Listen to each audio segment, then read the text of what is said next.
اعوذ باللہ من الشیطان اللعین الرجیم بسم اللہ الرحمن الرحیم اللہم عجل ولیک الفرج والعافیت والنصر وجعلنا من خیر اعوانہ وانصارہ وشیعتہ ومحبیہ۔ عزیزان محترم، مرحوم شیخ صدوق رحمۃ اللہ علیہ کے حالات زندگی ہم نے آپ کی خدمت میں بیان کیے۔ اب مرحوم شیخ صدوق رحمۃ اللہ علیہ کی گراں بہا کتابوں کا مختصر تعارف، نہایت ہی مشہور، نہایت ہی معروف، نہایت ہی اہمیت کی حامل کتابوں کا آپ کی خدمت میں تعارف کروا رہے ہیں۔ اور آج جس کتاب کا تعارف کروانا مقصود ہے وہ شیخ صدوق رحمۃ اللہ علیہ کی ایک نہایت ہی گراں بہا کتاب ہے جس کا نام ہے الخصال۔ عزیزان محترم، خود نام سے واضح ہے کہ شیخ صدوق اس کتاب میں خصوصیات کو بیان کر رہے ہیں۔ در واقع یہ کتاب خود اپنی مثال آپ ہے، یعنی اپنی نوع میں بے نظیر کتاب ہے۔ اس کتاب میں تاریخی واقعات موجود ہیں، عبرت انگیز اس میں مواعظ موجود ہیں، حکمت آمیز کلمات سے لبریز ہے۔ اس کتاب میں فقہی مسائل بھی موجود ہیں، اعتقادی مسائل بھی موجود ہیں، تاریخی مسائل بھی موجود ہیں۔ اور حوزہائے علمیہ میں ایک وقت ایسا تھا کہ جب لوگ اس کتاب کو بعنوان درس اخلاق استفادہ کیا کرتے تھے، چونکہ اس کتاب میں جو چیزیں بیان کی گئی ہیں وہ در واقع ایک انسان کی اخلاقیات کو، اس کی خلقیات کو تبدیل کرنے میں نہایت اہمیت کی حامل ہیں، لہٰذا ان پر توجہ دینا ایک مومن مسلمان کی ذمہ داری ہے۔ اس کتاب میں 1255 روایات کو مرحوم شیخ صدوق نے 26 مستقل ابواب کے تحت درج کیا ہے۔ خود شیخ صدوق رحمۃ اللہ علیہ اس کتاب کے تعارف میں یوں بیان کرتے ہیں کہ علماء بزرگ نے، یعنی شیخ صدوق سے پہلے جو علماء گزرے ہیں، انہوں نے نہایت گراں بہا کتابیں تحریر کی ہیں، کاوشیں کی ہیں، محنتیں کی ہیں، لیکن شیخ صدوق کہتے ہیں کہ مجھے ان کے آثار میں صفات حسنہ اور صفات غیر حسنہ جو اعداد پر مشتمل ہوں، مجھے ایسی کوئی خطاب ان کے آثار میں نظر نہیں آئی ہے۔ لہٰذا یہ ایک بہت بڑی خامی تھی کہ ایسی کتاب کا ہونا نہایت ضروری تھا کہ جس میں اچھی صفات کو عدد کی صورت میں بیان کیا گیا ہو اور بری صفات کو بھی عدد کی صورت میں بیان کیا گیا ہو۔ چونکہ ہماری جو روایات کا عظیم الشان روائی منبع اور ذخیرہ موجود ہے، حضرات اہل بیت علیہم الصلاۃ والسلام سے جو روایات نقل ہوئی ہیں، ان روایات میں عدد کو بسا اوقات بیان کیا گیا ہے، 1 عدد، 2 عدد، 3 عدد، 5 عدد، 10 عدد، 19 عدد، 50 عدد، 70 عدد۔ تو یہ عدد نہایت اہمیت کا حامل ہے، اس سے نظر انداز نہیں کرنا چاہیے۔ لہٰذا مرحوم شیخ صدوق کہتے ہیں کہ میں نے اپنے سے پہلے علماء کے آثار میں اس چیز کو مشاہدہ نہیں کیا ہے، لہٰذا مجھے رغبت ایجاد ہوئی کہ میں ایک ایسے موضوع پر کتاب کو تحریر کروں روایات کی روشنی میں، اور اس کتاب کو علم دوست افراد کی خدمت میں پیش کروں تاکہ وہ اس سے فیضیاب ہوں، اور میں ایک ایسی کتاب کو لکھ کر اللہ کی بارگاہ میں تقرب حاصل کروں۔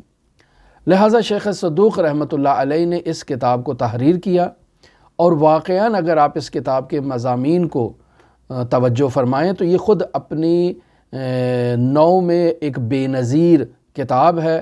اور اس سے پہلے اس کتاب کو آپ جو سابقہ علماء ہیں، سابقہ اصحاب ائمہ معصومین علیہم الصلاۃ والسلام ہیں، اس روش کو آپ ان سابقہ کتابوں میں مشاہدہ نہیں کریں گے، یعنی روایات وہی ہیں جو ان کتابوں میں موجود ہیں، لیکن اس انداز میں، اس ترتیب کے ساتھ ان روایات کو پہلے کبھی بیان نہیں کیا گیا۔ کتاب خصال نہایت ہی اہمیت کی حامل کتاب ہے، اور اس کتاب سے علماء نے باقاعدہ احادیث کو نقل کیا ہے۔ اس کتاب کی اہمیت کو بیان کرنے کے لیے آغاز ہی میں بیان کر دیا گیا کہ حوزہائے علمیہ میں اس کتاب پر باقاعدہ علماء درس اخلاق دیا کرتے تھے، اساتید سے درس اخلاق لیا کرتے تھے، لہٰذا یہ اس کتاب کی اہمیت کو بیان کرنے کے لیے کافی ہے۔ لیکن پھر بھی آپ دیکھیں کہ ہمارے گراں قدر بزرگ علماء نے، جیسے مرحوم شیخ طوسی رحمۃ اللہ علیہ ہیں، انہوں نے اپنی کتاب کتب اربعہ میں جو کتابیں مرحوم طوسی کی ہیں، انہوں نے اس خصال سے ان کتابوں میں استفادہ کیا ہے اور احادیث کو نقل کیا ہے۔ مرحوم ملا محمد باقر مجلسی نے اپنی کتاب بہار الانوار میں اس کتاب خصال سے روایات کو درج کیا ہے۔ مرحوم شیخ حر آملی نے اپنی کتاب وسائل الشیعہ میں اس کتاب خصال کی روایات کو نقل کیا ہے۔ پس معلوم ہوتا ہے کہ مرحوم شیخ صدوق کے بعد جتنے محدثین بھی آئے، انہوں نے اس کتاب کو نہایت اہمیت کی نظر سے دیکھا ہے، اور اس اعتبار سے یہ کتاب ایک نہایتی گراں قدر بیش قیمت کتاب ہے، جس سے مؤمنین کو غفلت نہیں کرنی چاہیے۔ یقینی بات ہے کہ اس کا اردو میں ترجمہ ہوا ہوگا، میں نے اتنی زیادہ تتبع اور جستجو نہیں کی ہے، لیکن مجھے کتاب الخصال کا اردو زبان میں خلاصہ ضرور ملا ہے۔ خلاصے کا ہونا اس بات کی دلیل ہے کہ اصل کتاب کا ترجمہ اردو زبان میں پہلے سے موجود ہوگا۔ اس کتاب خصال میں آپ اس کو یوں کہہ سکتے ہیں کہ ایک اسلامی معارف کا دائرۃ المعارف ہے، یعنی تمام معارف اسلامیہ جو عدد پر مشتمل ہیں انہیں شیخ صدوق نے اس کتاب میں جمع کیا ہے۔ یہ کتاب کوئی بہت موٹی تازی، بہت کوئی ضخیم قسم کی کتاب نہیں ہے، بہت ہی زیادہ مجلدات پر مشتمل کتاب نہیں ہے، جیسے مرحوم شیخ صدوق کی کتاب مدینۃ العلم تھی کہ جو بہت بڑی کتاب تھی، یعنی جلدوں کے اعتبار سے کتاب مدینۃ العلم زیادہ جلدوں کی حامل کتاب تھی، البتہ نابود ہو گئی۔ پھر شیخ صدوق کے آثار میں جو زیادہ مجلدات پر مشتمل کتاب ہے وہ ہے کتاب من لا یحضرہ الفقیہ۔ یہ کتابیں شیخ صدوق کی مجلدات پر مشتمل ہیں، لیکن اس کے بعد جو شیخ صدوق کے آثار ہیں وہ 2 جلدوں سے تجاوز نہیں کرتے ہیں، اور کتاب الخصال بعض جگہ پر 2 جلدوں پر موجود ہے، بعض جگہ پر 1 جلد پر موجود ہے، اور بعض جگہ پر 1 جلد میں بھی وہی 2 جلدیں جو ہے وہ یکجا طور پر جمع کر دی گئی ہیں۔ بس بیان ہوا کہ اس کتاب میں نہایتی دلچسپ انداز میں عدد کو بیان کیا گیا ہے۔ 1 نمبر عدد سے کتاب کا آغاز ہوتا ہے، اور پھر جہاں تک روایات میں عدد کو بیان کیا گیا ہے، حتیٰ ملین میں بھی اگر عدد کو بیان کیا گیا ہے تو ترتیب کے ساتھ شیخ صدوق رحمۃ اللہ علیہ نے اس کو بیان کیا ہے۔ اور شیخ صدوق رحمۃ اللہ علیہ ہر روایت کے آغاز میں عربی جو کتاب ہے اس میں سند کو بھی بیان کرتے ہیں، لیکن ترجموں میں جو ہے وہ اس سند کو لوگوں نے بیان نہیں کیا۔ میں بطور مثال آپ کی خدمت میں بیان کرتا ہوں، مرحوم شیخ صدوق رحمۃ اللہ علیہ نے اس کتاب میں عدد کو جس انداز میں بیان کیا ہے، اگر انسان اس کی فہرست کا مطالعہ کر لے تو انسان میں ایک دلچسپی اور ایک ایسی رغبت ایجاد ہوگی کہ وہ اس کتاب کا مطالعہ کرے۔ مثلا آغاز ہی میں بیان ہوتا ہے کہ اللہ کی یکتائی کا کیا مطلب ہے۔ جب عدد 1 کا ذکر ہو رہا ہے تو اللہ کے بارے میں کہا جاتا ہے کہ اللہ واحد ہے، اللہ یکتا ہے، تو اس یکتا کا کیا مطلب ہے، کیا روایات اس بارے میں بیان ہوئی ہیں۔ پھر بیان ہوتا ہے کہ ایک کام ایسا ہے جس کے 5 اجر ہیں، بس کام ایک ہے لیکن اس کی پاداش، اس کا اجر 5 چیزوں میں ہے۔ یا ایک نجات بخش خصوصیت جو ہے وہ مومن میں پائی جاتی ہے، وہ کون سی خصوصیت ہے۔ یا ایک خصلت ایسی ہے کہ جس ایک خصلت میں دنیا اور آخرت کی شرافت پوشیدہ ہے، وہ کون سی خصلت ہے۔ برترین جہاد، ممتاز ترین جہاد ایک چیز ہے، وہ ایک چیز کیا ہے۔ تمام بدبختیوں کی چابی ایک خصلت میں پائی جاتی ہے، وہ ایک خصلت کون سی ہے کہ جس کے اندر تمام بدبختیاں آ کر جمع ہو جاتی ہیں۔ ایک خصوصیت کا حامل شخص جو ہے وہ معاشرے میں قضاوت کے منصب پر بیٹھنے کی اہلیت رکھتا ہے، وہ ایک چیز کون سی ہے۔ اللہ کے تقرب کا ایک وسیلہ جو اس میں بیان کیا گیا وہ کون ہے۔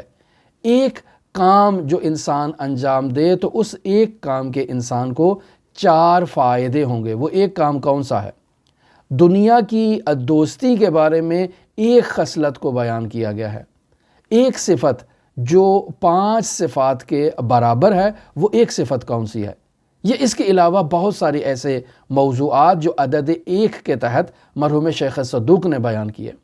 پھر اس کے بعد عدد 2 میں اگر آپ کو بعض نمونے بیان کریں یا بعض مثالیں اس کی دیں تو اللہ کو 2 چیزوں سے پہچانا جا سکتا ہے۔ وہ 2 چیزیں کون سی ہیں؟ رسول خدا صلی اللہ علیہ وآلہ وسلم کو 2 چیزوں میں کسی کے ساتھ شراکت پسند نہیں تھی۔ پھر اس کے بعد 2 مخفی نعمات جو اللہ نے انسان کو دی ہیں اور انسان ان کی قدر نہیں کرتا ہے، النعمتان مجہولتان الصحت والامان، کہ امنیت اور صحت اور تندرستی یہ اللہ کی 2 ایسی نعمتیں ہیں جس کی انسان کو قدر نہیں ہے، انسان انہیں نہیں پہچانتا ہے۔ صرف 2 افراد یہ صلاحیت رکھتے ہیں، یہ قابلیت رکھتے ہیں کہ انہیں امر بالمعروف کیا جا سکتا ہے۔ کفر کے 2 پر ہیں، جیسے پرندہ پرواز کرتا ہے تو اسے 2 پروں کی ضرورت ہوتی ہے، ایسے ہی کفر کے بھی 2 پر ہیں۔ وہ افراد جو 2 روح ہے، 2 چہروں کا مالک ہے، 2 شخصیتوں کا مالک ہے، اس کے بارے میں اہل بیت علیہم السلام نے کیا بیان کیا ہے؟ 2 چیزوں سے اگر انسان جو ہے وہ ان کا خیال رکھے تو وہ کوڑ کے مرض سے نجات حاصل کر سکتا ہے، اور جب تک کسی بھی مرد میں 2 خصلتیں نہ پائی جائیں وہ ہرگز فقیہ نہیں بن سکتا۔ اور شیعیان حیدر کرار میں موجود 2 خصلتوں کی طرف پھر اشارہ کیا گیا ہے۔ پھر روزے دار کو 2 خوشیاں جو نصیب کی جائیں گی، وہ 2 خوشیاں کون سی ہوں گی؟ 2 چیزیں جو صبح بھی انسان کے لیے خیر اور نیکی کا باعث بنتی ہیں اور شام کو بھی انسان کو وہ 2 چیزیں خیر عطا کرتی ہیں۔ پھر 2 ناپسندیدہ معاملات جس سے انسان کو پرہیز کرنا چاہیے۔ حقیقی مومن کی 2 علامات کو بیان کیا گیا ہے۔ 2 چیزوں سے انسان کی نماز جو ہے وہ باطل ہو جاتی ہے۔ شیطان نے حضرت نوح علی نبینا و آلہ و علیہ السلام کو 2 چیزوں کا تذکر دیا کہ ان چیزوں کو نوٹ کر لیں، حسد ہے اور حرص ہے، کہ ان 2 چیزوں سے اگر آپ کو نجات مل جائے گی تو پھر آپ کو نجات ہے۔ اور پھر 3 کا عدد، اس کے علاوہ بھی بہت سارے موضوعات ہیں۔ 3 کے عدد میں اللہ 3 گروہوں کو حساب کے بغیر جنت میں داخل کر دے گا۔ یہاں 3 کا عدد بیان کیا گیا ہے۔ اللہ 3 چیزوں کے بارے میں مومن سے حساب لے گا، جس میں 3 خصلتیں پائی جائیں وہ عرش کے زیر سایہ اللہ تبارک و تعالیٰ کی بارگاہ میں موجود ہوگا۔ مومن میں 3 خصلتیں کون سی ایسی ہیں جو نہیں پائی جانی چاہیے؟ 3 خصلتیں جب تک مومن میں نہ پائی جائیں وہ مومن نہیں ہے۔ 3 افراد کے ساتھ انسان کو دل سوزی کرنی چاہیے، ان پر رحم کرنا چاہیے، اور 3 کام ایسے ہیں جو اگر انسان میں ہوں تو اس میں تکبر کا خاتمہ ہو جاتا ہے۔ اللہ تبارک و تعالیٰ نے امیر المؤمنین علی ابن ابی طالب علیہ آلاف و تحیت و ثنا سے متعلق رسول خدا کو 3 کلمات کا تذکر دیا اور 3 کلمات رسول خدا کو بیان کیے۔ یہ اس کے علاوہ اور بہت سے موضوعات ہیں جو عدد 3 پر مشتمل ہیں۔ اسی طرح عدد 4 ہے۔ رسول خدا صلی اللہ علیہ وآلہ وسلم 4 لوگوں کی خود شفاعت فرمائیں گے۔ 4 چیزوں میں انسان کو اپنی زوجہ کی بات کو ماننا چاہیے۔ امیر المؤمنین علی ابن ابی طالب علیہ آلاف و تحیت و ثنا کے پاس 4 انگوٹھیاں تھیں۔ 4 صورتیں ایسی تھیں جو رسول خدا صلی اللہ علیہ وآلہ وسلم پر جب نازل ہوئیں تو رسول خدا ان کے نازل ہونے سے بوڑھے ہو گئے۔ 4 چیزوں کو جو ہے وہ قبول نہیں کیا جائے گا، انہیں ترک کرنا چاہیے۔ زنا زادہ جو انسان ہوتا ہے، جو زنا کی پیداوار ہے، اس شخص کی 4 علامات کون سی ہیں؟ اور پھر اس کے علاوہ بہت سارے موضوعات بیان کرنے کے بعد مرحوم صدوق 5 کا عدد بیان کرتے ہیں۔ 5 چیزیں میزان عمل کو سنگین کریں گی۔ جب انسان کے نامہ اعمال کو میزان کے ترازو پر تولا جائے گا تو 5 چیزیں ایسی ہیں جو اس کے وزنی ہونے کا باعث بنیں گی۔ کنگھی کرتے وقت 5 خصوصیات اس کنگھی کرنے کے اندر موجود ہیں۔ ایمان کی 5 علامات ہیں۔ مسافر کے لیے 5 چیزیں نحس ہیں جس سے ان کو نجات حاصل کرنی چاہیے، دوری اختیار کرنی چاہیے۔ 5 لوگوں نے بہت زیادہ گریہ کیا ہے، البکاؤن 5، جن میں حضرت آدم ہیں، حضرت یعقوب ہیں، حضرت یوسف ہیں، حضرت فاطمہ زہرا سلام اللہ علیہا ہیں، اور حضرت علی ابن الحسین ہیں۔ کبیرہ گناہ 5 ہیں، یہ 5 کا عدد روایت میں بیان کیا گیا ہے۔ مکہ کے 5 عدد نام ہیں، جب کسی کی نماز میت پڑھائی جاتی ہے تو اس کی 5 تکبیر ہیں۔ اولو العزم پیغمبر کے جو صاحبان شریعت ہیں وہ 5 ہیں۔ کوفہ میں 5 ایسی مسجدیں ہیں جو ملعون ہیں، جن میں نماز نہیں پڑھنی چاہیے، اور 5 مسجدیں ایسی ہیں جو مبارک ہیں، جن میں نماز پڑھنی چاہیے۔ پھر اور بہت سارے موضوعات کو بیان کرنے کے بعد 6 میں داخل ہوتے ہیں کہ اس امت کی 6 خصوصیات ہیں۔ زنا 6 نقبتیں اور 6 بدبختیاں اپنے ساتھ لاتا ہے۔ جو کوئی بھی 6 عمل انجام دے گا اللہ اسے جنت میں داخل کرے گا۔ 6 اللہ کے پیغمبر ایسے ہیں جن کے 2 نام ہیں۔ موت کے بعد مومن 6 چیزوں سے نفع حاصل کرے گا۔ 6 دعائیں ایسی ہیں جنہیں اللہ تبارک و تعالی قبول نہیں کرتا، اور لوگوں کے گروہ 6 ہیں، اور اس کے علاوہ بہت سارے موضوعات کو بیان کرنے کے بعد عدد 7 میں داخل ہوتے ہیں۔ رسول خدا صلی اللہ علیہ وآلہ وسلم نے 7 چیزوں سے منع کیا ہے اور 7 چیزوں کا حکم دیا ہے۔ وہ 7 چیزیں کون سی ہیں؟ 7 چیزوں کو زمین میں دفن کر دینا چاہیے۔ وہ 7 چیزیں کون سی ہیں؟ جن میں انسان کا بال ہے، انسان کا ناخن وغیرہ ہے۔ دمبے کی 7 چیزیں انسان پر کھانا حرام ہے۔ کشمش، اس میں 7 خصوصیات پائی جاتی ہیں۔ اللہ کے جو ہے وہ 7 آسمان ہیں، اللہ کے زمینیں بھی 7 ہیں۔ یہ 7 آسمانوں کے نام کیا ہیں اور ان آسمانوں کا رنگ کیا ہے، اور بہت سارے موضوعات کو بیان کرنے کے بعد 8 عدد کی طرف آتے ہیں۔ مومن میں 8 خصلتوں کا ہونا نہایت ضروری ہے۔ 8 گروہوں کی نماز جو ہے وہ اللہ تبارک و تعالیٰ کی بارگاہ میں قبول نہیں ہے۔ جنت کے 8 دروازے ہیں، ایمان کی 8 خصلتیں ہیں، اور بہت سارے موضوعات بیان کرتے ہیں۔ پھر عدد 9 پر آتے ہیں۔ عدد 9 میں علی کے شیعوں میں 9 چیزیں جو ہے وہ اللہ تبارک و تعالیٰ نے انہیں دی ہیں اور عطا کی ہیں۔